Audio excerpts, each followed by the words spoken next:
جس ٹاپک پر میں آپ کے سامنے گفتگو کرنے جا رہا ہوں، عنوان ہے نفرت کو مٹا کر اتحاد قائم کرنے کے اسلامی طریقے۔ وہ 313 تھے تو لرزتا تھا زمانہ، وہ 313 تھے تو لرزتا تھا زمانہ، اور آج ہم کروڑوں ہیں غلامی کے حوالے۔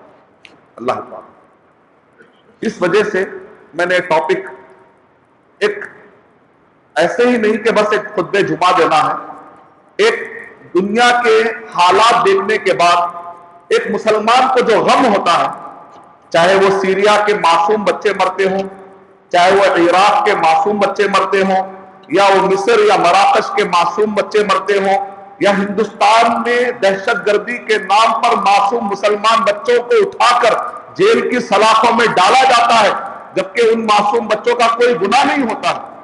ان خبروں کو پڑھنے کے بعد جو دل میں غم آتا ہے، اس غم کو سامنے رکھ کر میں نے اس ٹاپک کا انتخاب کیا۔ اللہ سبحانہ و تعالیٰ میرے بولنے میں اتنی برکت دے کہ یہ گونج انصاف کی اپیل کرتا ہوا، ذہنوں کو جھجھوڑتا ہوا اور دنیا میں کچھ انقلابی کام کرتا ہوا ہم میں سے ہر ایک کے اندر وہ شعلہ پیدا کر دے انشاءاللہ۔ ٹاپک ہے نفرت کو مٹا کر اتحاد قائم کرنے کے اسلامی طریقے۔ یعنی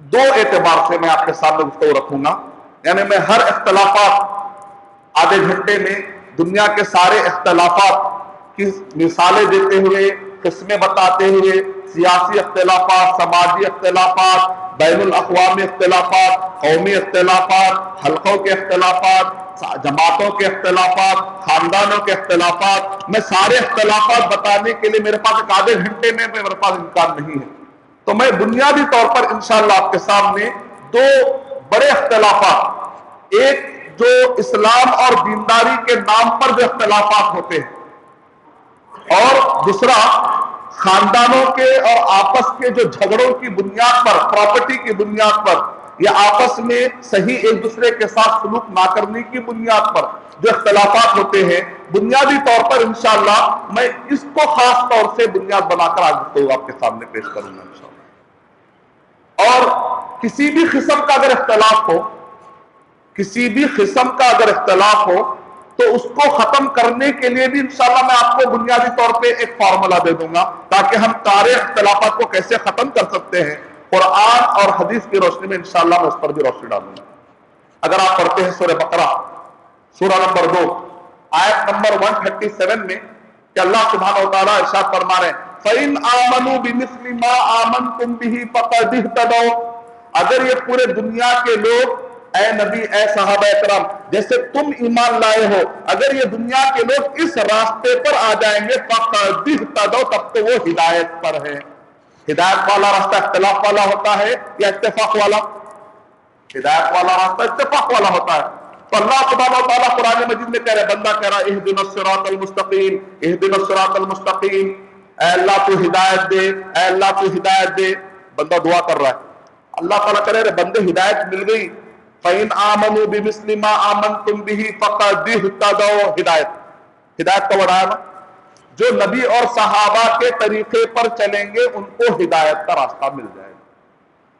سمپل فارمولا یہ مل گیا کہ آپ کے سیاسی جھگڑے ہوں، عقیدے کے جھگڑے ہوں، خاندانی جھگڑے ہوں، دینی جھگڑے ہوں، کوئی بھی جھگڑے اگر ہوں، قرآن اور صحیح حدیث کو نبی اور صحابہ کے طریقے کے مطابق اگر پورے لوگ سمجھنے لگیں گے تو انشاءاللہ بڑے سے بڑے سنی جھگڑے تو کیا شیعہ سنی کے جھگڑے بھی ختم ہو جائیں گے، خاندانی جھگڑے بھی ختم ہو جائیں گے، آپس کے انا کی بنیاد پر اٹھنے والے جھگڑے بھی ختم ہو جائیں گے۔ سمپل فارمولا فَإِنْ آمَنُوا بِمِثْلِ مَا آمَنْتُمْ بِهِ فَقَدِ اهْتَدَوْا، اور اگر یہ دنیا والے ایمان لائے، اے نبی، اے صحابہ اکرام، اے نبی صلی اللہ علیہ وسلم، اے صحابہ اکرام رضی اللہ عنہم اجمعین، اگر یہ لوگ پوری دنیا والے آپ کے لوگوں کے طریقے کے مطابق فیصلے کرنا شروع کریں گے، اللہ کا وعدہ ہے، اللہ کا وعدہ سچا ہے، فَقَدِ اهْتَدَوْا، تو وہ سیدھے راستے پر آ جائے. وَإِن تَوَلَّوْا اگر وہ راستے سے ہٹ جائیں گے, نبی اور صحابہ کے راستے سے ہٹ جائیں گے, فَإِنَّمَا هُمْ فِي شِقَاقٍ تو میں انہیں گروہ میں, مسلکوں میں, جماعتوں میں, اللہ تعالیٰ کہہ رہے ہیں, اللہ دھمکی دے رہے ہیں, میں انہیں سب کو توڑ توڑ کے رکھ دوں گا. نبی اور صحابہ کے راستے پر آنے کے لیے تیار نہیں ہیں. عقیدے کا مسئلہ ہو, عبادات کا مسئلہ ہو, معاملات کا مسئلہ ہو, دنیا کے ہر ڈیسیشن کا مسئلہ ہو, نبی اور صحابہ کے زمانے میں جو اسلام نہیں تھا, کوئی بھی کہے ہم اسلام کو ماننے کے لیے تیار نہیں. جو نبی اور صحابہ کے زمانے میں اسلام تھا, کوئی بھی کہہ دے ہم اس اسلام کو چھوڑنے والے نہیں.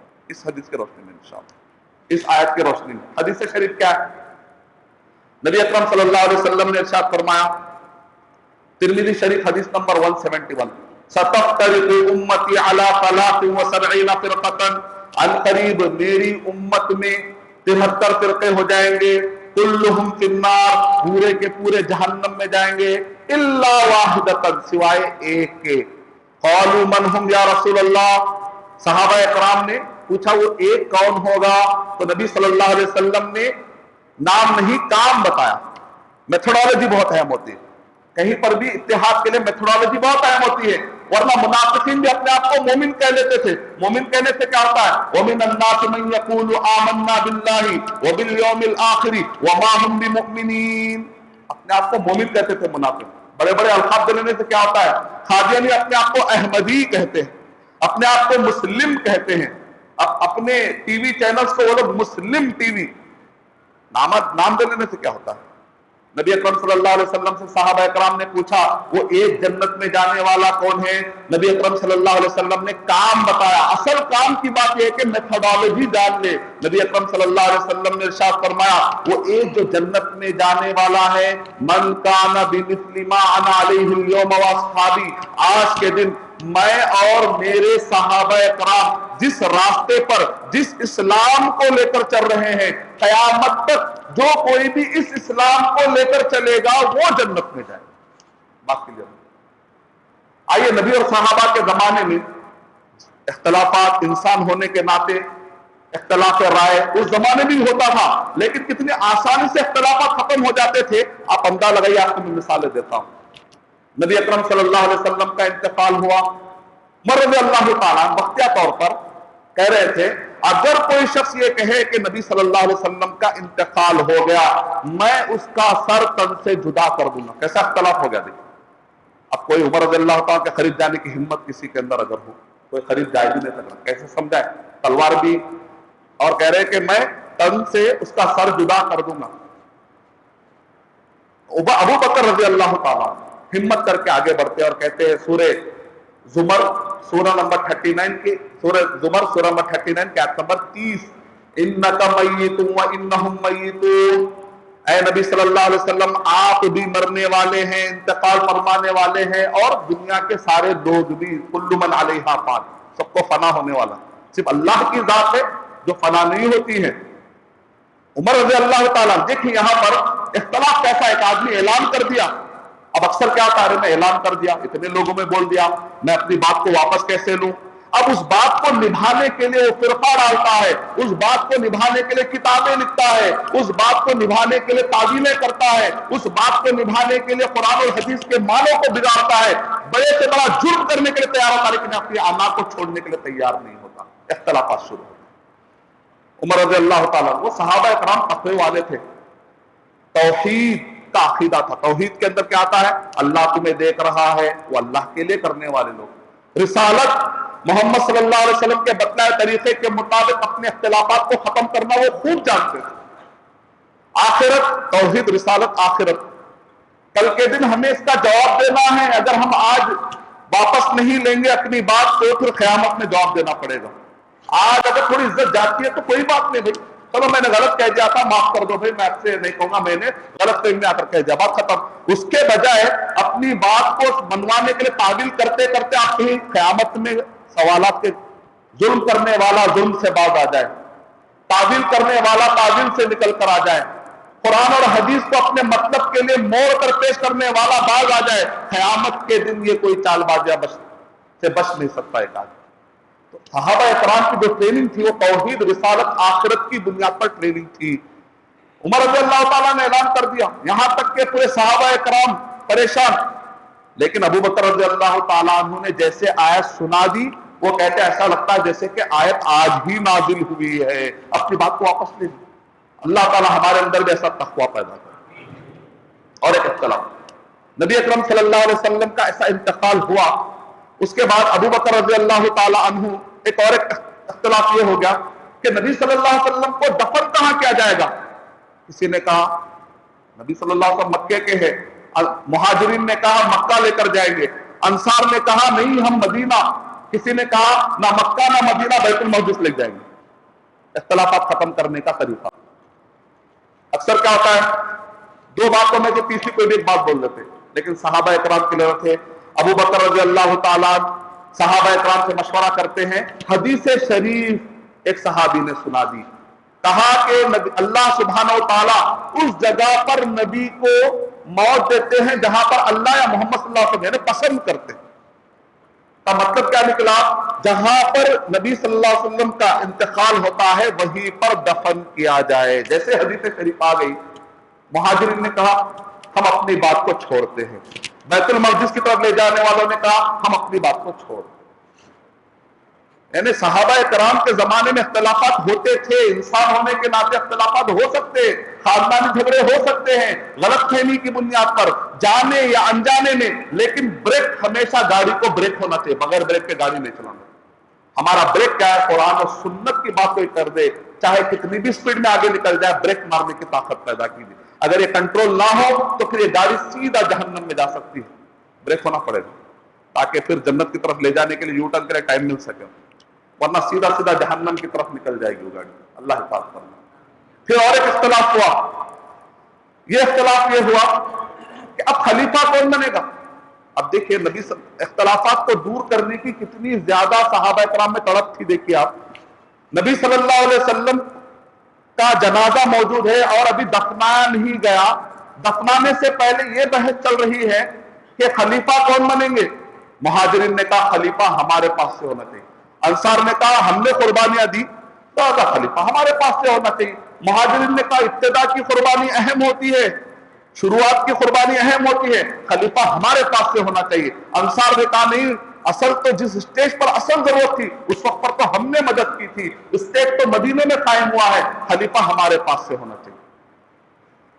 علماء کہتے ہیں یہ ایسے شدید اختلافات تھے جس سے خون کی ندیاں بہہ جاتی. اگر آج کے زمانے میں اسٹیج پہ اگر اختلافات سامنے آ جائے تو خون کی ندیاں بہہ جاتی، لیکن الحمدللہ خون خرابے کا کچھ بھی واقعہ پیش نہیں آیا، کیونکہ وہ توحید، رسالت، آخرت کے فارمولے کی بنیاد پر ٹرینڈ قوم تھی، پروگرام قوم تھی. ان کو معلوم تھا جو بھی ہم کریں گے کسی کے خلاف سازش، کسی کا حق اگر ماریں گے، اگر قرآن اور حدیث کے خلاف جا کر فیصلے کریں گے اپنے مسلک کی بنیاد پر، اپنے علماء کی بنیاد پر، اپنے ذہن کی بنیاد پر، اپنے خواہشات کی بنیاد پر، تو پھر یہ ہمارا طریقہ ہمیں جہنم میں لے جا سکتا ہے. وہ آخرت کی فکر، وہ اللہ تعالیٰ ہمیں دیکھ رہے ہیں، محمد صلی اللہ علیہ وسلم کا طریقہ چھوڑ کر ہم کیسے لائف گزارے، یہ سوچ اتنی زیادہ پروگرام ہو چکے تھے، نتیجے میں بڑی آسانی کے ساتھ الحمدللہ مسئلے حل ہو رہے ہیں.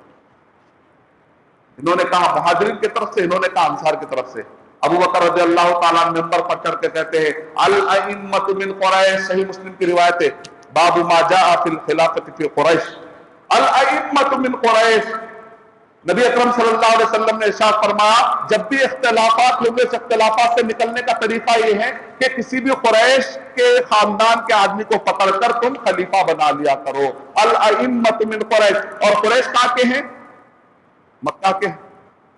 جیسے ہی ابو بکر صدیق رضی اللہ تعالی عنہ نے یہ حدیث شریف پیش کی، مدینے کے انصار نے کہا ہم اپنی بات کو چھوڑتے ہیں، اختلافات ختم، ہم اپنی بات کو چھوڑتے ہیں، اختلافات ختم. اس کے بعد پھر ابو بکر رضی اللہ تعالی عنہ نے کہا کہ اسامہ کا جو لشکر ہے، اسامہ کون تھے؟ نوجوان، کم عمر. کہا کہ اس لشکر کو ہم بھجائیں گے، کیونکہ نبی صلی اللہ علیہ وسلم نے اس لشکر کو بھجانے کا آرڈر دیا تھا. یہ نکلنے سے پہلے نبی صلی اللہ علیہ وسلم کا انتقال ہو گیا. عمر رضی اللہ تعالیٰ صحابہ کرام کی بڑی تعداد کہہ رہی تھی یہ نوجوان ہے، یہ کم عمر ہے، تھوڑا ایک مرتبہ سوچ لینا تھا، ایک مرتبہ سوچ لینا تھا. ابو بکر رضی اللہ تعالیٰ کہتے ہیں اللہ کی قسم جس قافلے کو محمد صلی اللہ علیہ وسلم نے روانہ کیا ابو قحافہ کے لیے جائز نہیں ہے، ابو بکر رضی اللہ تعالیٰ عنہ کے لیے یہ جائز نہیں ہے کہ نبی صلی اللہ علیہ وسلم کی سنت کو جاری ہونے سے میں روک دوں۔ جیسے ہی نبی صلی اللہ علیہ وسلم کا انہوں نے نام لیا، مخالفین نے کہا، جب آپ نے نبی صلی اللہ علیہ وسلم کا نام لے لیا اور آپ نے کہا کہ نبی صلی اللہ علیہ وسلم جس پر راضی تھے ہم بھی اس کے خلاف نہیں ہو سکتے، صحابہ کرام اس چیز کو مان لی اور ایک اختلاف ہوا۔ ابو بکر رضی اللہ تعالیٰ عنہ نے کہا کہ جو کوئی بھی زکوٰۃ ادا نہیں کرے گا میں اس کے خلاف جہاد بالسیف کروں گا۔ کئی غیر مسلم یہ سمجھتے ہیں کہ جہاد بالسیف، تلوار سے یعنی کہ قتال، یہ صرف غیر مسلمانوں کو مارنے کی اسکیم ہے سمجھتے بعض لوگ، نعوذ باللہ، ایسی بات نہیں۔ جہاد کا مطلب ہے ظالم کے ہاتھ کو پکڑ لینا، اور یہ مسلمان کے خلاف بھی ہوتا ہے۔ وہ مسلمان جو زکوٰۃ ادا نہیں کرتا، ابو بکر رضی اللہ تعالیٰ کہہ رہے ہیں واللہ لأقاتلن، اللہ کی قسم میں ضرور بضرور جہاد بالسیف کروں گا، قتال کروں گا اس مسلمان کے خلاف جو مسلمان زکوٰۃ نبی صلی اللہ علیہ وسلم کے زمانے میں ادا کرتا تھا اور اب نبی صلی اللہ علیہ وسلم کے انتخاب کا کہہ رہا ہے کہ میرے پر زکوٰۃ فرض نہیں ہے، زکوٰۃ نہیں دوں گا، کہہ رہا میں اس کے خلاف قتال کروں گا۔ ابو بکر رضی اللہ تعالیٰ اس کے خلاف جہاد کر رہے ہیں، یہاں پر مسلمان کے خلاف۔ اس کا مطلب جہاد کا پرسپیکٹیو ٹارگٹ بہت ہی کلیئر ہے، وہ یہ ہے ظالم کے ہاتھ کو پکڑ لینا، چاہے وہ ظالم مسلمان ہو چاہے غیر مسلم ہو، تاکہ معاشرے سے ظلم کو ختم کیا جائے۔ اب عمر رضی اللہ تعالیٰ پورے صحابہ کرام، آپ اللہ اور اس کا رسول کا نام لینے والوں کے خلاف قتال کریں گے کیا؟ کہا کہ ہاں ضرور میں قتال کروں گا، ان کے خلاف میں جہاد بالسیف کروں گا۔ جو زکوٰۃ ادا نہیں کرتے، جو رکن، جو اسلام کے 5 رکن میں سے ایک اہم رکن ہے، اس رکن پر جو عمل نہیں کر کے اس کا انکار کریں گے، منع کریں گے، روکیں گے، میں ان کے خلاف قتال کروں گا۔ پورے صحابہ کرام ایک طرف، ابو بکر رضی اللہ تعالیٰ عنہ۔ ہمارے پاس کیا ہوتا ہے؟ بھائی میجورٹی کی بات سن لینا چاہیے، میجورٹی بولے تو پھر اس مسئلے میں پورے ابو بکر رضی اللہ تعالیٰ عنہ کے خلاف، ابو بکر رضی اللہ تعالیٰ اکیلے۔ ابو بکر رضی اللہ تعالیٰ عنہ آیت پڑھتے ہیں سورہ توبہ سورہ نمبر 9 آیت نمبر 5 اور 6 کے اندر، کہ اس کے اندر ہے کہ اگر وہ لوگ نماز قائم کریں گے اور زکوٰۃ ادا کریں گے تو اے نبی صلی اللہ علیہ وسلم آپ ان کا راستہ چھوڑ دو۔ ابو بکر رضی اللہ تعالیٰ عنہ آیت پیش کر کے کہتے ہیں کہ نماز اور زکوٰۃ کا امپورٹنس اس آیت سے مجھے سمجھ میں آ گیا ہے، لہذا میرا فیصلہ یہی ہوگا۔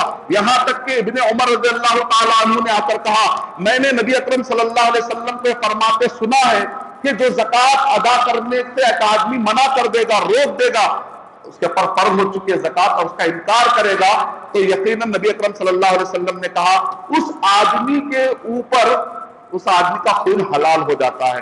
جیسے انہوں نے حدیث شریف سنائی، جیسے ہی ابو بکر رضی اللہ تعالیٰ عنہ نے آیت مبارکہ سنائی، اتنا بڑا اختلاف ختم ہو گیا۔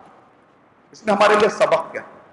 سمپل طور پر ہمارے لیے سبق یہ ہے کہ اللہ تعالیٰ قرآن مجید میں ارشاد فرما رہے ہیں وَأَطِيعُوا اللَّهَ وَرَسُولَهُ، سورہ انفال سورہ نمبر 8 کے آیت نمبر 46 میں، کہ تم اللہ اور اس کے رسول کی اطاعت کرو، وَلَا تَنَازَعُوا، اختلافات سے مت پڑو، فَتَفْشَلُوا وَتَذْهَبَ رِيحُكُمْ، اگر تم اختلافات سے پڑ جاؤ گے تو تمہارے ہوا زمین سے اکھڑ جائے گی۔ یعنی مطلب کیا نہیں کر رہا ہے؟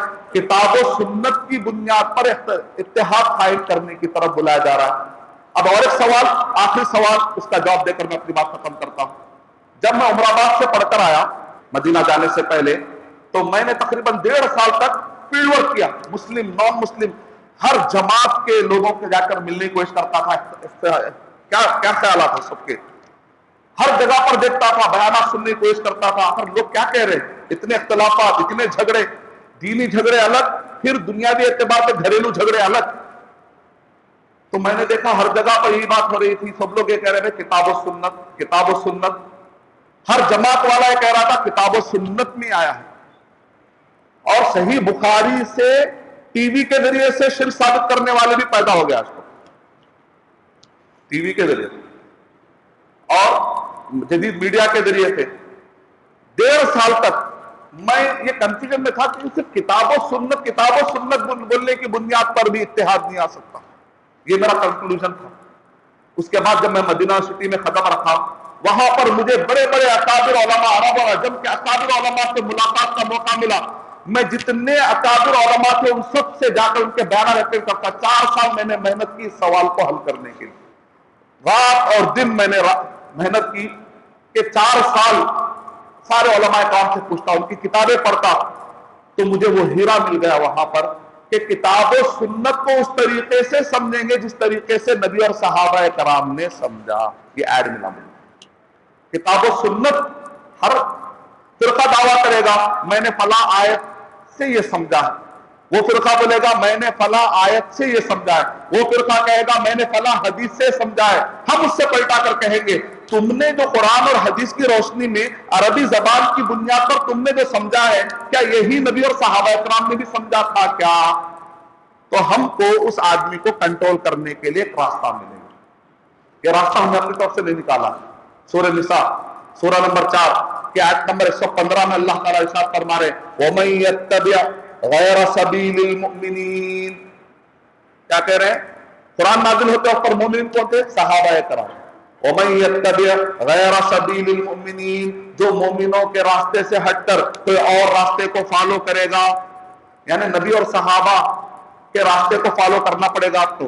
وَمَن يَتَّبِعْ غَيْرَ سَبِيلِ الْمُؤْمِنِينَ نُوَلِّهِ مَا تَوَلَّى, جس راستے پر جا رہا ہے اسی راستے سے اس کو ہم جہنم میں پہنچا دیں گے. وَنُصْلِهِ جَهَنَّمْ, اور اس کو جہنم پہنچا دیں گے. وَسَاءَتْ مَصِيرًا, اور بہت بڑا ٹھکانہ ہے. اس آیت سے ہی پتا چل رہا ہے کہ آپ اختلافات کو ختم کرنا ہے تو صحابہ کرام کے زمانے میں وہ اسلام تھا کیا دیکھ لیجئے. کا مطلب کیا نکلا؟ اصل اختلاف یہ نہیں ہے کہ آپ نام لیں یا نام نہ لیں, اصل اختلاف یہ کہ آپ کا منہج کیا. قرآن, صحیح حدیث, نبی اور صحابہ کے طریقے کے مطابق جو اسلام ہے اس اسلام کو اگر فالو کرنا شروع کریں گے سارے مسلک کے جھگڑے ختم ہو جائیں گے انشاءاللہ. اگر آخرت کو سامنے رکھ کر اللہ ہمیں دیکھ رہا ہے, نبی اور صحابہ کے طریقے کے مطابق اور فیصلہ کرنا شروع کریں گے تو انشاءاللہ ہمارے خاندانی جھگڑے بھی ختم ہو جائیں گے انشاءاللہ. میں اللہ سبحانہ وتعالیٰ سے دعا کرتا ہوں کہ اللہ سبحانہ وتعالیٰ مجھے اور آپ سب کو نبی اور صحابہ کے زمانے میں جو اسلام تھا اس اسلام پر اللہ سبحانہ وتعالیٰ ہمیں قائم کر دے. قرآن, صحیح حدیث, نبی اور صحابہ کے طریقے کے مطابق سمجھنے والا ہمیں بنا دے. آمین وآخر دعوانا.